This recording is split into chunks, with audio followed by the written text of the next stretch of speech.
One of his last times on Letterman was one of the funniest intros on a talk show I've ever seen in my life. Oh, when he picks the guy up and throws him in the trash. Yeah.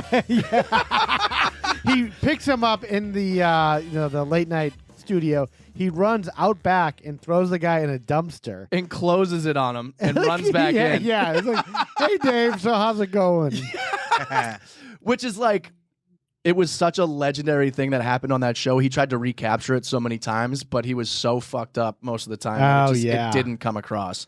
And actually, one of these times is his last appearance on Jay Leno, which is January of 1997. And this was, months after Black Sheep came out. Horrible movie, did not do well, was not doing good for his ego. So he came out and he is just coked out of his mind. I can't tell if it's standard definition or like just a shadow from standard definition, but it looks like at one point his nose starts bleeding and then he does like a huge like to try to suck it up. God. And then stays on and starts like jumping, fucking doing karate and shit. Chris, it's good to see you. Good to see you, Jay. Chris, I'm going to take a wild guess. I'm going to guess you were back in Wisconsin recently. Yeah, I was, Jay. And I brought you. Is that for me? Jay, do you ever have shooting pains in your arm and chest? He's got a cheese head out. Jay, got a cheese head? You gonna put that on? Oh my God, he's like fucking dying. I saw this appearance at the time. I was so Beautiful fucking thing. excited. And a Favre jersey. Favre jersey, resident scumbag. Imagine Yeah, being a kid stole from welfare. little kid in Wisconsin seeing this. Man, Yeah. I know Favre's watching tonight. Go get some of their butt on Sunday. Yeah, he beat the Patriots. Fucking That's asshole. awesome. So Jay Scumbag. Leno's from Boston and he's from Wisconsin, and a couple weeks later the Patriots played the Green Bay Packers in the Super Bowl. Yeah, and they lost. Yeah. And the Packers won. Drew Bledsoe blew it. Blew it! And you blew it! Desmond Howard ran that ball right to the end zone. Yeah. On the Yeah. the first kickoff or one of the first kickoffs. Yeah, it was early. Tough game. You guys be the judge. Do you think that there was blood that actually comes out here? Little karate guy. I did, Jay. It was unbelievable. I started about 3-4 months because I didn't know Oh, anything about yeah. martial He's arts before I that's started. blood. Yep. No, I'm a pro. Oh, my But God. no, Absolutely. I studied with this That guy. is- Jesus Christ. I did, Jay. It was unbelievable. That's I so started about crazy. 3-4 months because I didn't know anything about martial arts before That's I a started. lot of blood. That's not No, a I'm little pro. bit. But anyway, I mean, he's clearly studied on with this something. guy, And I'm sure his they name was they did a Master quick Wall. edit and like rotoscoped out some of that blood. It probably looked a lot worse. Yeah. It was probably showing up on like his mustache area. Oof. Yeah. But yeah, that huge, like, clearly trying to Hey, suck it up. Kevin, you seeing this guy? He's got blood out of his nose. Cocaine in his mouth? You did a little too much cocaine in there, huh? You got any more?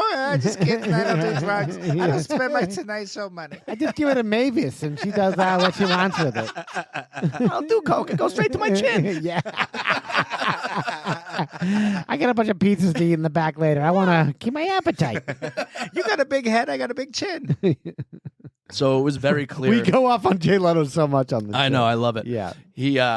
It's just very clear to people at this point he's not doing well. But But as a kid in Wisconsin, I was like, that was fucking awesome. That appearance where he's throwing, he has the jersey, he's got the cheese head. Yeah. I was Yeah. so fucking But pumped as an up. adult, you're like, I feel nervous for the cameraman there. Yeah. He I was- feel bad for Leno for once. he was there to promote Beverly Hills Ninja, which was coming out in February that year. Yeah. So he ends that fucking with like 3 nunchucks just Yeah. like flying and sweating everywhere. It's bad. Not such a good movie, by the way. I actually like it. Really? Okay. I had it on DVD and I used to watch it all the time. It's not like Black Sheep bad. No. It was weird because at that time when that was coming out, the writing was on the wall that Chris Farley, his best work seemed to be behind him. I know Yeah. that sounds harsh, but like I anticipated that Beverly Hills Ninja was going to be, when he was with the fish and just beating people up with fishes, I'm like, this is going to be. But I was so young that I loved it. Yeah, that's true. It depends But on your age. You didn't like Black Sheep, though, I around hated the same Black Sheep. age. Yeah. Okay. Well, you had some filter. Yeah, exactly. Well, you were trying to say, though, that you were so young that you thought Beverly Hills Ninja was great. yeah, but a guy fucking swinging big fish hitting people. It's ridiculous. I'm like, this movie, I was getting older too. Like, Yeah. I was like in my teens. I was like getting into serious movies and stuff. Yeah. So, I was actually too old for it, too, when I was like 11. Yeah, I mean, I think I really did like the movie because they got Liu Kang from Mortal Kombat, and I was like, that's a huge get. They got him. They Yeah. got him. Yeah. So for 1997, it's clear Chris is not doing well. 17 stints in rehab in total, which is a lot. From is. 1991, that's 6 years, 17, 6, 12. That's three rehab stints a year, pretty much. That's Wow. a joke. Yeah. That's a waste of everybody's time and resources. He just goes right back into it right when he Yeah. gets out. Yeah. And Yep. when was that Indianapolis thing? There was some event in Indianapolis. He was wasted, trying to make everyone laugh and chug this huge bottle of milk. And it Oh, was the like, Planet Hollywood opening in 1997. That's it. And he was clearly fucked up out of his Oh. mind. Oh, I didn't even see this. Yeah, he's super fucked up.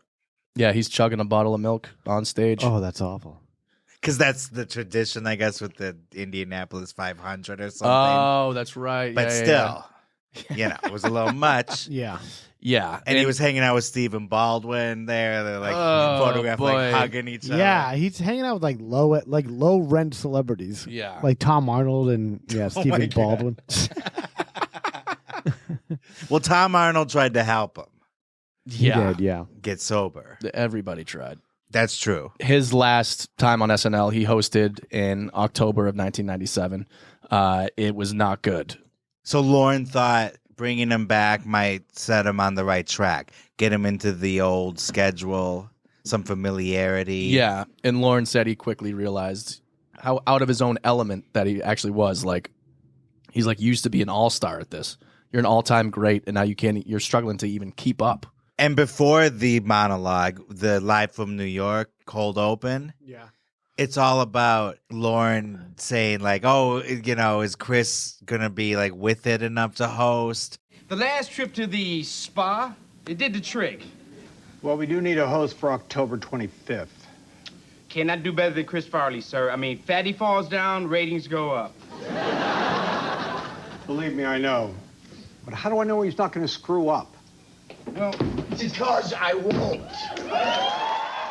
Weirdly meta and just unpleasant. Well, they're having that conversation. It's Chevy Chase and Tim Meadows with Lorne Michaels. And while they're having that conversation, Chris Farley is in the green room with Anna Gasteyer, like trying to fuck her. It's like such a weird thing. Yeah. And then he goes in What? and does that. It's just like so weird from the start. Marcy, can you get me Chris Rock's number? We have some of it here. Like, what the Marcy fuck? Klein. That'll hurt you. And apparently he did fuck Anna Gasteyer. Look, Chris, you still have time, all right? You can go out there and you can show America your courage, your talent, and your surprising athleticism. Look, I don't know, sweetie. Oh my Well, God. I do know. You can do it, Chris Farley. By God, you are right, honey. Oh. Where's my underpants? That voice is really destroyed. So he was so coked up and like ready to fucking go that he ruined his voice during rehearsal. And they were like, Oh. shit. Because he can't even. Oh, that was a tease. We heard He jumped over the from table. Chris Rock. Fooey on Chris Rock. I'm gonna host this show. Wow. Who is that guy? Tim Meadows. He's really got something. Is he new? This is his 8th season. This is just badly written. Low energy. And like all the fans of SNL are supposed to be following Chris's journey into drug addiction. I know, it's like this was weird. all common knowledge. Yeah, I guess, like at that time. what kind of message does that send? Nobody would have noticed if they didn't make any references to Chris No. being fucked up. No. Yeah. Just have a good show with Chris hosting. Well, they thought like this will play well because we won't look bad if it comes out really bad. Yeah. It was a crutch, yeah. I think Yeah. they're in such a bubble that they think that news was bigger than it was because I don't think anybody really knew No. or gave a No. fuck. Timmy, come back. I So mean, now I'm not Chris the is host out for tonight. some reason. And Chris Timmy Rock, I damn mean. sure ain't the host tonight. Chris Rock was hot right now. Yeah. Bigger and blacker. In just came out. '97, yeah. So they introduced Chris Farley and he is so fucked up. That's right, Chris said. Now, you know, the three of us started the same year, and a lot's happened since then, you know. Chris Hare's gone off to Hollywood to make big movies. Me, I've got my own show on HBO. Oh yeah, he had the talk show. Yeah. Chris Rock And show. Timmy's still black. Bring the pain you were thinking Thank of. you, Chris. I've really learned some lessons tonight. You know what I've learned? I've learned lessons about responsibility. Being responsible, not only to myself, to the people around me. That means you guys. I think it's time to quit goofing around. I think it's time to grow up, fellas. I want you to know everything's gonna be okay. All right, man. I'm the new Chris, okay, fellas? Now, we got a great show tonight. Mighty, mighty Boston's are here. This is painful. Yeah, come on. It's really bad to watch. Oh my God. Really tough to watch. Give me man. Black Sheep. I'm sure. Yeah, I'm for sure as a real. kid, though, I was like, "Oh, I love this." That show just did not go over well with anybody. They tried to bring back Matt Foley. It didn't work. There was just a lot of things. Nothing worked. Yeah, Norm Macdonald was doing Weekend Update at the time. Yeah. And they wanted to get him as a character to do that, but he was so out of breath he couldn't do it. And he was doing jokes about OJ that were just bombing. And Norm was just like, "Can you pretend to laugh so Chris can get a fucking break?" Norm loved Chris Farley. Absolutely. Yeah. Everybody did. He put him in dirty work. They were like genuine buds. Yeah, exactly. And either Norm or Bob Odenkirk saw Chris Farley in his limo a month or two before he died, and he was all fucked up on coke, and they were just like, "Dude, you gotta stop." Yeah. And he's like, I know, what am I doing?" And he would always say that to people, like, "Oh, what am I doing?" But he knew exactly what the fuck he was doing. Yeah, he's getting more coke. Yeah. You know. So there really wasn't much memorable about the episode. Was the El Nino thing like I talked about? Like, Yeah. I am the Nino, also known as the Nino, or whatever. El Nino, which is Spanish for the Nino. That's the only thing I remember from this episode. My stepfather still quotes that. Yeah, it's. Yeah. I don't know why, but it's the only thing I remember from that. I mean, it's the only thing that's actually quotable from the whole Or fucking discernible, or because it's. Yeah. He was able to get through that somehow. Yeah.